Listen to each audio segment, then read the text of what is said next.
The non-dual spiritual teacher Rupert Spira describes how reality can be ultimately timeless.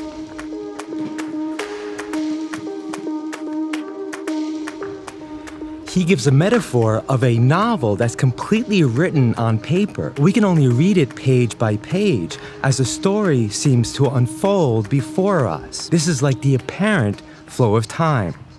In life, we experience a sequential flow of events in time, events that are linked by cause and effect, or so it seems. But if there's a deeper reality that's timeless and acausal, the events of our life stories may actually not be unfolding in time. Instead, they may already exist in some other way. And that deeper reality may just correspond to how we perceive things unfold in time at our level of cognition. It may just be how reality appears to us. Our stories only seem to unfold event by event, or page by page. Like the novel that already exists in its entirety, but we've yet to read, is it possible that our stories are already written?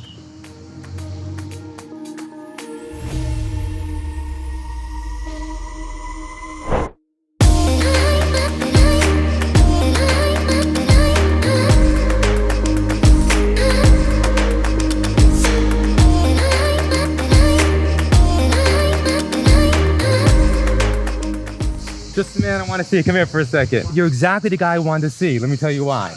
This episode is inspired by you and Adelaide. Of course it is. They're my inspiration for this episode because they have such a beautiful story. You know, we're here celebrating you guys, right? It's a wonderful celebration. We're having a great time. And it made me think, you guys have a great story, all right? It made me think of everyone's stories, no matter how they are they already pre-written, as in destiny or fate? It's pretty deep metaphor and episode, but that's what I'm covering.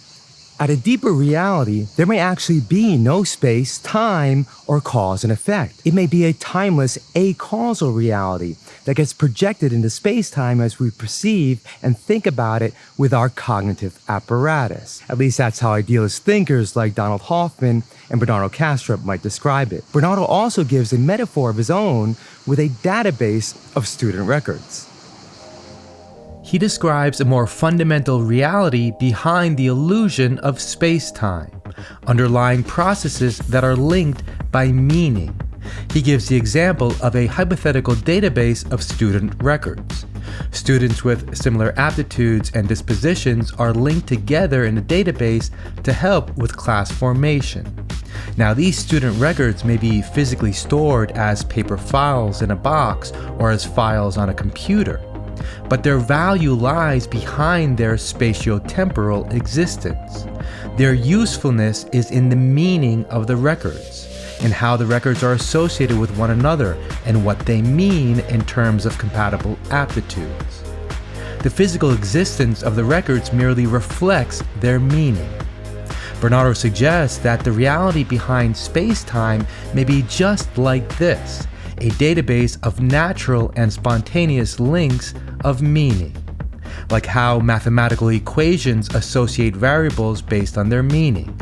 These semantic associations can be projected onto space-time, but they don't need space-time to exist, just like a database doesn't need to be physically written out.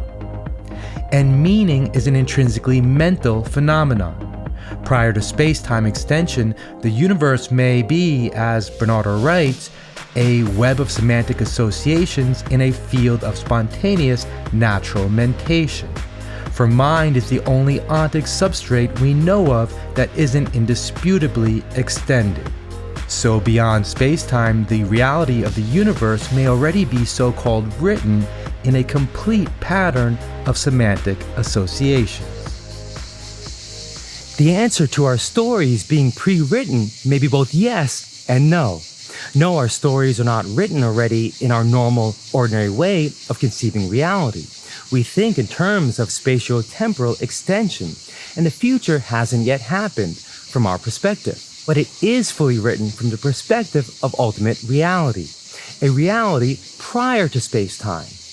So can we affect our destiny with our thoughts and actions? I mean, that's how it definitely seems to us when thinking about determining chain of causal events. But it may ultimately not be one effect following a cause in time, but a relation of meaning prior to the extension in space and time.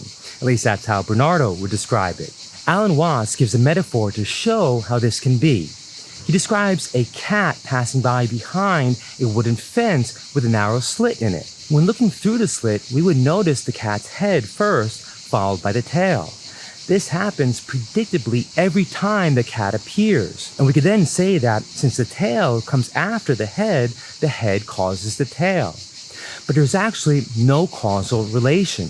And what looks like cause and effect is just the complete cat. That's the real meaning behind the illusory cause and effect that we notice in time. Our ordinary perception of space-time is us looking through the fence, but we experience only segments of the whole picture, an apparent flow of time and causality that has a deeper reality behind it. And that deeper reality is a mental one, the mental associations through meaning of the universe at large, semantic patterns and regularities that are known as the laws of nature. This deeper reality expresses itself as apparent events in time that are influenced by our actions and these natural laws.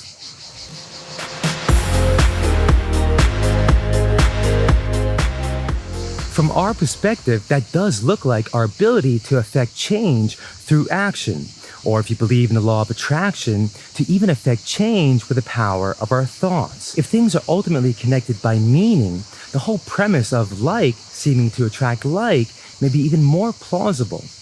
We see it as causal attraction of one thing to another unfolding in time, of our mindsets influencing what shows up in our lives. But at a deeper level, what appears to us as a sequence of attraction may actually be a linkage of meaning.